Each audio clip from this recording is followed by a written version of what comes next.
Ladies and gentlemen, boys and girls, get out your coffins because dying time is here once again. We have the Seattle Slither. It is their home stadium in the Blue Lagoon, although it doesn't look much like a lagoon. We got Patches here with us to help us with the narration once again. She is wondering why the heck I am shouting at a screen. And there she goes. And there's my phone going off. And here we are with the Thunder Nutz. It looks like they have a goblin in there. I just saw a goblin with a rocket pack on. I did not know that they could have those, but that should be interesting. Adding to their team here. I know that they have that in Legendary Edition, but this team was created with the regular one. So, oh, I see that it is their star player that they got.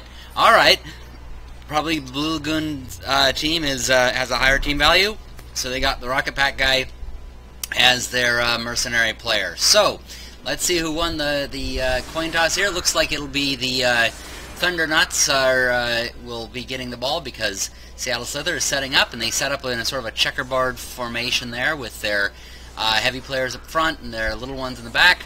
The Dwarves are setting up now with, that is an interesting thing, they have one little goblin rocket grenade launcher there among all these Dwarves, and it looks like they're doing kind of a diagonal in the backfield with a long line in the front. Yep, it is a complete long line in the front. They have an opening back here in this sort of back right field, which for Dwarves is not very good to have a very wide open area because, of course, then but now the guy with the rocket pack is going to go and try to pick it up. Going to try to catch that ball. Usually he likes to throw things, but he like a goblin. He he's now very angry, but he has difficulty picking it up. Like, you know, mini goblins, especially when they have something on their back, they're going to have difficulty picking it up, and they have to use a reroll on that. Let's take a look at this guy. What is his name? His name is Boomer. Alright, well, very appropriate for a grenade-launching guy, and he's in the team with, going to be guarded by Murgatroyd Skittle, Hingelman Kriegleberry, and J.R. Jr. It is interesting that a Longbeard is named Junior, with all those juniors in there, because, you know, Longbeard is sort of an old guy, white beard, all that. Alright, and gonna knock the Slithers in the nuts. That is their slogan. Their fists, your nuts. Oh no, they're nuts in their... Wait a minute, was it the nuts in the butts? That's actually a pretty dirty name, now that I think about it, if that's what I'm thinking.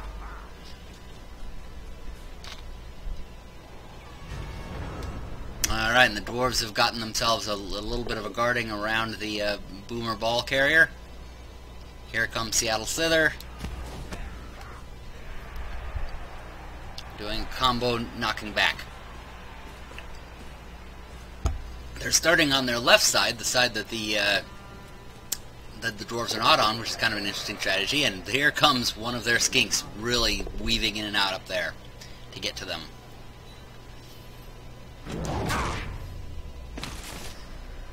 And they're going to knock their way through. Oh, and actually had to dodge away from one of the Dwarves there. That actually could have resulted in a turnover if the Seattle Slither had had their usual luck. Now, this throughout this season, this is two teams that have not been doing exceedingly well. Seattle Slither usually has just been having bad rolls.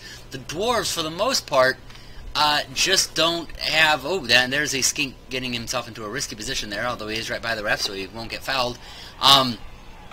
But although the ref is a goblin, so he might be on the side of the dwarven goblin there. That's a weird thing to say. Anyway, the Dwarves haven't so much been having bad luck as much as they've been having difficulty getting down the field. They get into situations like this one where they're kind of locked in, and of course they can force their way through. They're usually very tough. Oh, and they just had a turnover. Well, I spoke too soon. I'm saying they're usually pretty tough when one of their own guys during their attack actually gets knocked down. So the good luck isn't necessarily happening for them at the moment, but typically the luck isn't their problem as much as they get stuck in these situations where they're right along here and the opponent has kind of stalled them and they just can't get any more forward momentum. And the skink going for the blitz, gonna knock other people like the domino effect there.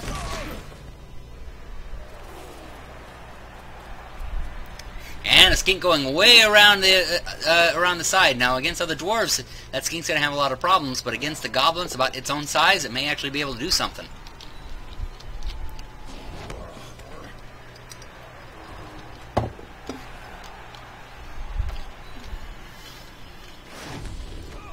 Now it's interesting, over here on this left side you just have big guys against big guys, so it's just kind of a slugfest over there, which it doesn't really matter because the ball isn't over there, the ball's over here.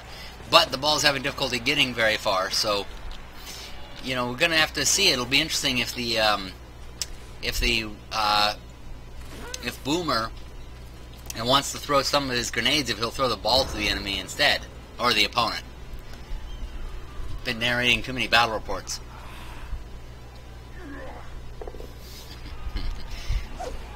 Oh, frenzy. I like how the dwarf is like all, I'm so manly because I'm going to beat up a little tiny thing. Ha! Kill! And he makes a gap there. Maybe the goblin can make its way through, although there are still opponents all around there. And once again, they're going on this other side, which is just, you know, basically a knockdown slugfest on both sides, but neither one really making any headway. And it's not really the goal. Alright, so now he's bringing over some of the dwarves over to the correct side of the field, and one of the dwarves is running way around to get over there.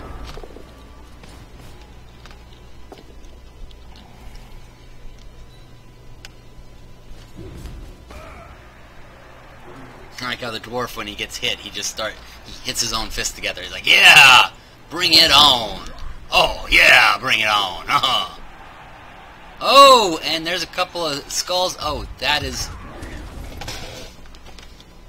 not a great roll, especially when you're going against dwarves. He had a, even with the reroll, with the 2 skulls, that's one thing, but of course, the double knockdown would have been okay, but against dwarves, that's going to just bring yourself down. So now we go, oh, Tehutek is dead!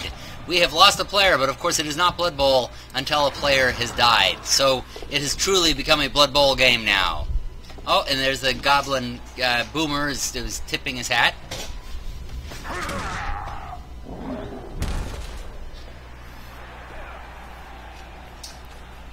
It's become a slugfest there on the side of the field with the ball ball now. Oh, and now the dwarves are bringing over some more players to guard against them, and he does have a gap. He could bring Boomer down along here and start heading towards the end zone. So now he's moving some of the players to guard, and now Boomer will get moving. Oh, Boomer's going to toss the ball. Now, here's one thing. If he accidentally, that would be a real bummer for him if he accidentally threw one of the bombs. Nope, but it's going to get interfered with probably by the skink that was right here.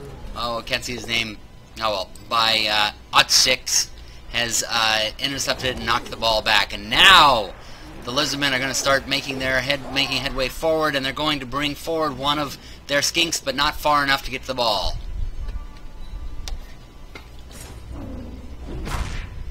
And a slap across the face. Mighty blow. Marbadun Shazbot is stunned.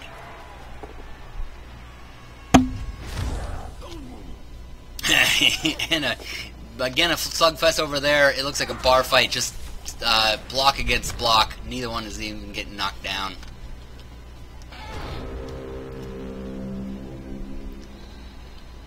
And that's it for the... I'm surprised that the Lizardmen didn't make more of an effort for the ball, because it is right there. Oh, and now knocked one of the skinks out. I bet those fans are having a wild time with the skink now off the sidelines.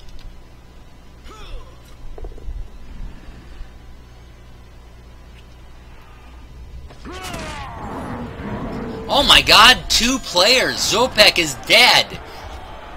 One of the dwarves has killed another Lizardman. Oh my God, Zopek, that is 2 Lizardmen casualties in one game. 2 Lizardmen deaths.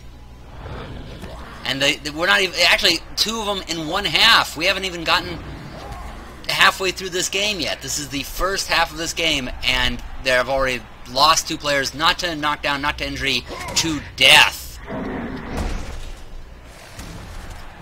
Just halfway through the game. And it is a disaster for the Lizardmen. And now Boomer's picked up the ball. He's throwing his hat around, but he has gone a little bit forward, and he has some defense both in front and behind him. The Lizardmen trying to do what they can with what they have left. Sending back one of their big players. Gonna knock into the dwarf, who knocks him down on his face. It is now going to be a turnover. Yes, the dwarves with their, I mean, they really they have a good defense against people coming at them with that block ability. They are very stalwart. There's the word I was looking for. And here comes JR Juniors to protect Boomer. And Murgatroyd Skittle moving up there to help protect against. I mean, it is going to be difficult for the skink to tackle anybody. However, if they can tackle anybody, it would definitely be a goblin.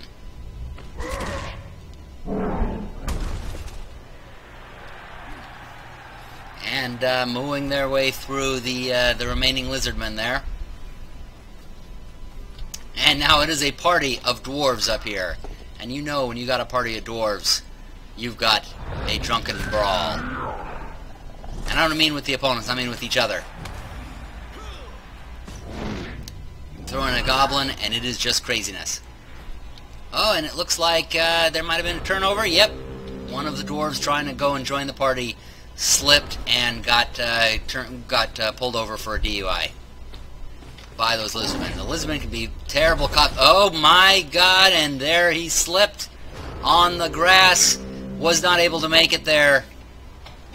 That is a turnover right away. Like I said, the lizardmen make bad cops. And the Boomer continues his trek forward. The dwarves just very slowly making their way towards the end zone. You cannot expect a high-scoring game with the dwarves. They're basically on a quest at this point. You know, whenever the dwarves go for a touchdown, I mean, just going across the field, it literally is like a quest. They're just trying to get to Mount Doom the entire game.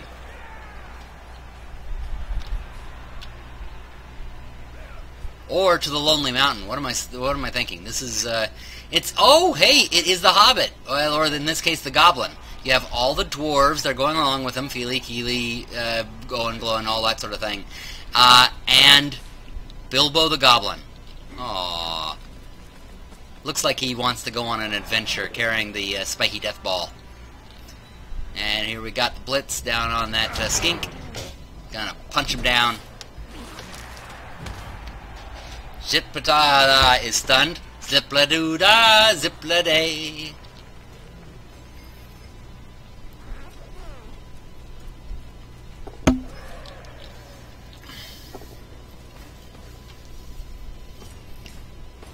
They're gonna do what they can. At this point, the lizardmen really have no hope of catching up with Bilbo. I mean Boomer. Oh, there we go. Boomer Bilbo. It's very close. Anyway, they have no hope of catching up with them at this point. They just need to put pressure on them so that, well, actually, I was going to say so they don't run out the clock, but the clock is already pretty much run out. It is the last turn. The best thing they can do now is try to put as much hurt on the dwarves and injure them as much as possible. Or maybe get some experience points for themselves. And here comes Boomer for the touchdown! Runs in there with his, bag of explosives. You know, I don't know that I'd be doing a flip with a barrel of explosives on my back. Not usually a very wise idea. And again, the human cheerleaders, who may be enjoyable to us, but not exactly most enjoyable to dwarves or lizardmen, I wouldn't think. Dead and injured. No, not dead and injured, just dead. 2 dead lizardmen. So what do you do with 2 dead lizardmen? Apparently you have a feast. And now Boomer's been called out of the game. That is one of the problems with having your expensive mercenary be an explosives expert, is he gets called out as for a foul. Because, you know, you take explosives out onto a football field and you're usually going to be called out for a foul. Usually. Alright, there's only 1 turn left of this, and there's, nobody can really do anything, so it's just going to be a kickoff. But watch for, actually, what the lizardmen would be best to do right now is just put a bunch of them up, like that. Put their toughest guys up at the front, and just for their turn, beat the hell out of the dwarves. Just take out as many, try to get revenge for those 2 that were killed, kill some dwarves, or at least injure them so they're not in the second half. That is the best thing they can do right now. Oh, good grief. And he's going to go for a pickup of the ball. He can't even pick it up. Uses a reroll on that, and that will end the half. He doesn't even get a chance to injure them. He really would have done better to just spend the turn beating them up and just ignore the ball, because he couldn't do anything with it. But I guess that just that ends the half on a sort of typical note for the lizardmen, who just keep getting. What do you think of this first half? Jamie, since seeing as you weren't watching at all, you were all outside? Well, I think that those Lizardmen just didn't take initiative to get done what needed to be done. You know, they're just like, we're going to play offense, but they need to play defense. But then you had the Dwarves, and they're just drunk. What about Boomer? Also drunk. Well, yeah, he is a goblin, and he's carrying a bunch of explosives, so... Like you do. Alright, at the kickoff, we have brilliant coaching. Seattle Slither will get an extra re-roll, which they need because, you know, the luck with their rolls has not been good. But let's face it, their re-rolls will suck as well. Alright, the ball has gone close to the front. It is either an onside kick or a really, really bad kick. But now it is out in the open there, close to that right side. But now the Lizardmen start doing what they needed to do last time. They're just kicking ass. They're going up there... stunned Murgatroyd Skittle, and they're going to knock this one on his ass. Problem is the Dwarves. Oh, and there's a roll. Oh, there's another. Once again, they used the reroll they got. They were granted this turn, and of course, as I predicted, it came out just as bad. It would have been good for any other team, against any other team, both of them just being knocked down. But of course, against the Dwarves, they get it. And the Dwarves now are able to walk over, pick up the ball. Well, not so much. They drop it as well, so it becomes a turnover. Goes right back over to the Lizardmen.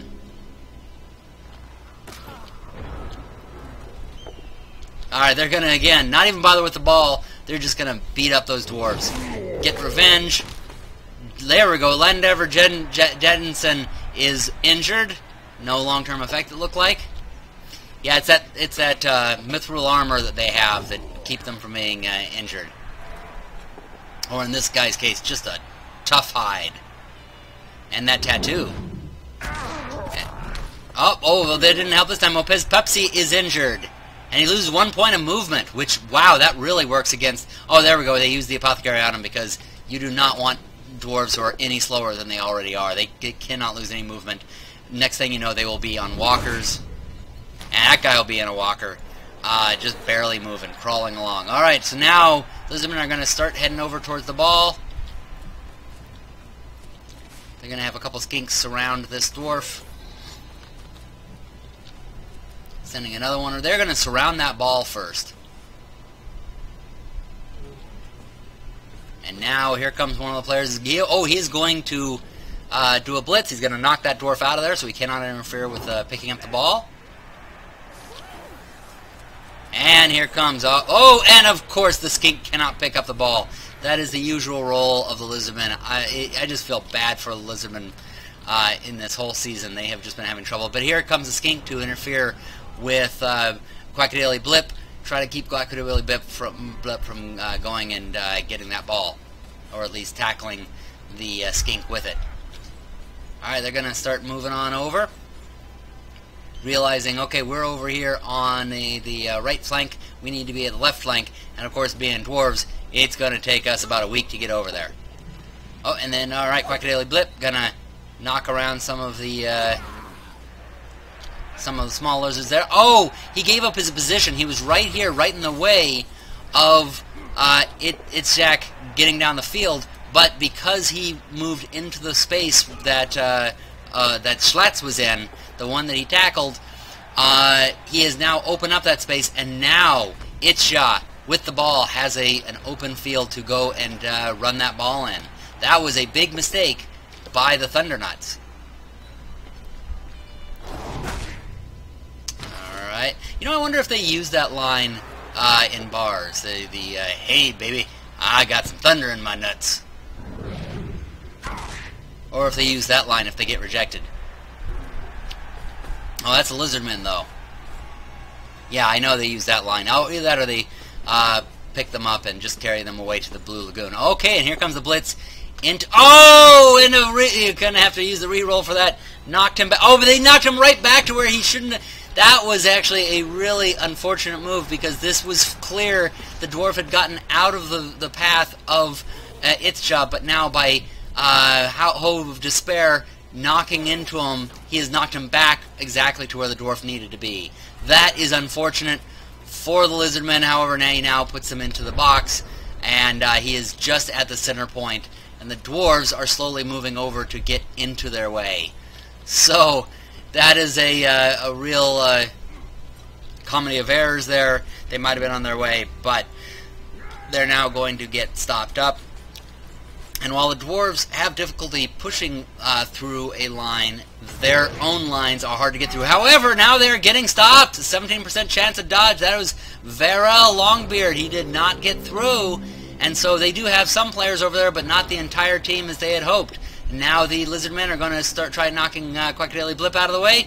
Oh, and he's going to knock him into the path of the runner. Oh, although he knocked him out, so there we go. So now it is a clear path. He can go open. Okay, now he's going to create a blitz situation here.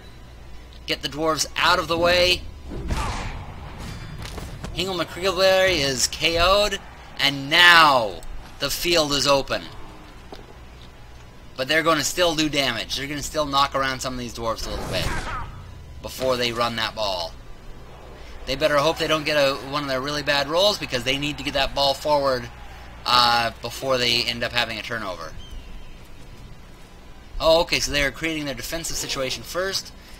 And here goes the ball running down. He's close to the 18. He's at the 14, between 14 and 18. I guess that would be what? The 16. Whoop. And we have a cat falling from the roof here. It's raining cats, apparently. Oh, and there comes their usual bad roll. Hey, it was their time for attack, but they weren't looking, and the dwarf punched him in the butt. Oh, but wow, their player Itzja, Itzija is a clear open field. I don't think any of the dwarves can even come close to reaching him over there. Oh, and one of the dwarves goes slipping by. He actually manages to get out of a bunch of skinks, but then slips on the grass. Probably shouldn't have put the wax on his... Oh, no, it wasn't that he slipped on the grass. He did generally get knocked down by that skink. And now the field is completely open. Oh, he had to make that run to try to get the ball carrier. And there the ball carrier goes in for a touchdown! Touchdown, Lizardmen! With still some time on the clock, so one of the two teams might still be able to score this turn. It is currently tied. The Dwarves will have trouble making it down the field, but they possibly could. And the Lizardmen, sorry, I'm getting a little distracted here. And the Lizardmen could possibly do an onside kick and still get into the end zone. I mean, the Dwarves do not have their star player right now, or their star mercenary. So it still could possibly go. I mean, we have, what is this? Well, 3 turns for the Lizardmen, not a lot for them. 4 turns for the Dwarves. Yeah, I mean, it's just enough time for either one of them to make a touchdown if they make a big play here. It's not very likely on either side, but Dwarves could just make a touchdown, or the Seattle Slither could just make a touchdown, but they'd have to both, either one would have to have a lot of luck on their side and just practically a straight line into the end zone. So getting set up there, we have, alright, the Lizardmen having a straight line along the front with 1 in the back to kick it. Yeah, the Lizardmen are just going to basically get themselves up to that front, and I think that's where they're going to try to make just sprint for wherever the ball is. Alright, pitch invasion. Some randomly selected players are stunned. Oh! And it's mostly Lizardmen. So the Lizardmen probably not going to be doing that crazy play this turn. And the Dwarves not going to do it either, because their sure hands don't work.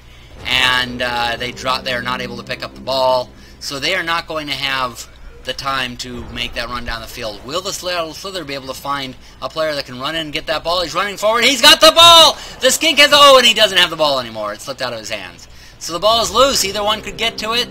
The skink, if the skink can get it, he can run in there and run to the touchdown. We have a cat who's going nuts around here.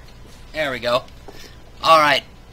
Oh, and he got up, and with his block action, because he's a dwarf, he's able to take Karkonquili down. He makes him stunned, and sure as Margaret Skittle, he supposedly has sure hands, but apparently he's not very sure hands, because he's dropped the ball once again. He's just kind of rolling it around like it's an egg toss at this particular point. And here comes another skink that cannot quite make it in time, but he's going to do everything again. I mean, he still has 2 turns, and he's 1 turn away from getting there, so if he can get the ball, he could get into that end zone. The problem is he's getting right up next to the Dwarves, so the Dwarves don't even need to use a blitz action to take it down. Now they're going to do as much damage as they can to the Dwarves along the line there.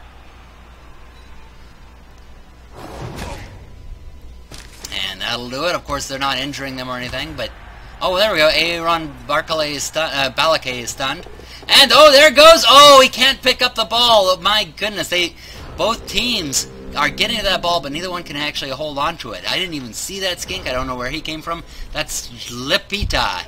Schlipita got it in there, and Schlates is there. Oh, you know, the Dwarves have really been able to use their special ability, their block ability this game. Oh, and what was it? It's a serious concussion on Schlipita. But anyway, and here comes Surehand's Murgatroyd Skittle, and he does manage to pick up the ball. Third time is a charm, I guess, or third try is a charm. I'll be able to speak one of these days.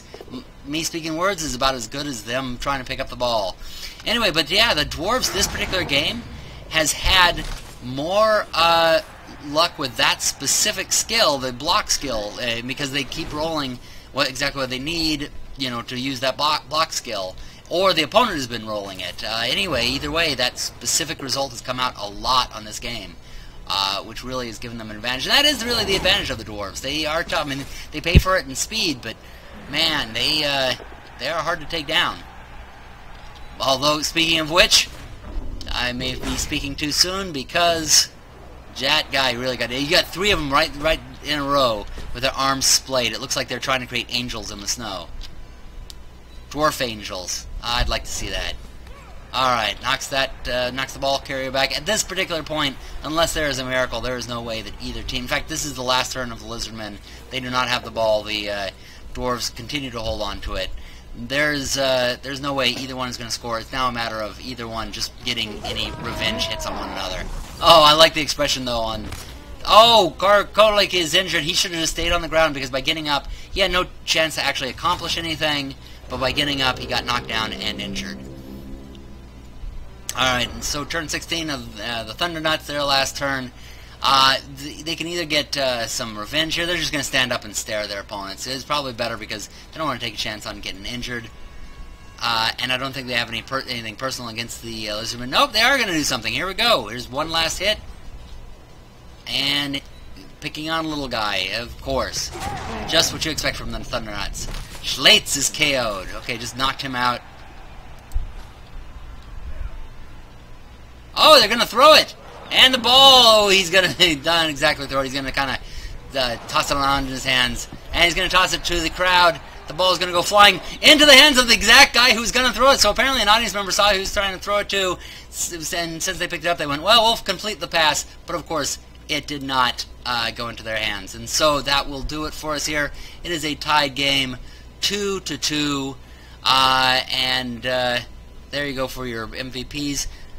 Oh, whoops, I went to the wrong one there. Let's see, we are in, here we go. For some reason it cut us out of the thing there. Alright, it's a little technical glitch there, people, sorry about that. But anyway, its score is 1-1, and MVPs here are Lendifer Jensen. I really never saw him do anything. I don't know why he's an MVP. And Koltepek. So apparently, I think those were two players that were way on the other side who were just beating the crap out of each other. And so Blood Bowl is just simply rewarding them for knocking people around, which is of course that is the Blood Bowl way. There are your statistics. The Thunder Nutz had the ball longer, but again, it takes them longer to move anywhere. They were on their big quest. It is, alright, there's the rest of them. I can't believe 2 deaths sustained for Seattle Slithers. That is going to really hurt them in the long run. The SPP, we get 7 for Koltepek and 7 for Lendifer Jadaniston. Don't know how they managed to pronounce all those. But anyway, Engelmer Kringleberry, I think, has been one of their better players. And 3 for Boomer, although Boomer's not one of their players, so that was kind of a waste for them. And there you go for Seattle Slither. And this is what their dice rolls were like. So that'll do it for us here. That was it for all of our for this particular game. We're going to be continuing next week. Thank you for joining us. Be sure to continue with us. I hope you're enjoying it, and happy gaming, everybody.